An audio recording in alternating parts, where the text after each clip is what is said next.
At the terminus of the war, two things were certain. The old gods were dead, and you can't kill a god.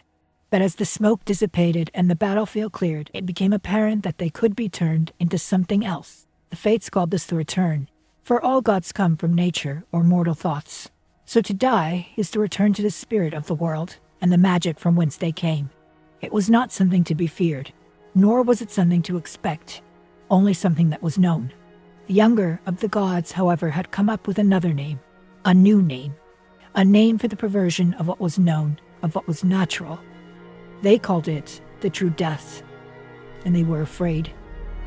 And perhaps they were right to be afraid. Of course, to us mortals, at least, we might think it's only obvious to be afraid, sensible even, but we know death. We understand it.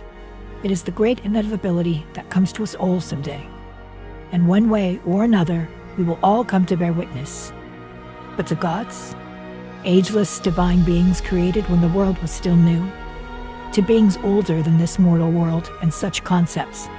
It is one thing to understand. It is another thing to know. And none of the gods had known true death.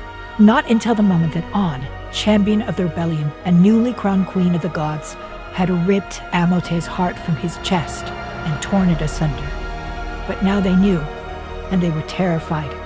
After all, if it could be done to Amote, the strongest of them all, it could be done to anyone. And to think of what had become of poor Amote.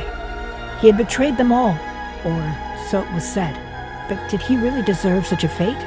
Was there no other way? These were the questions and worries that hung over the crowd on the day of On's coronation. The air was still and frigid, and the sky was a stark gray, and the people were silent as the crown was placed upon her head. This should have been a happy day. They should have been celebrating. They had won. They had overthrown the old order, begun anew, stopped the destruction of everything, saved all of existence. They had won. And yet...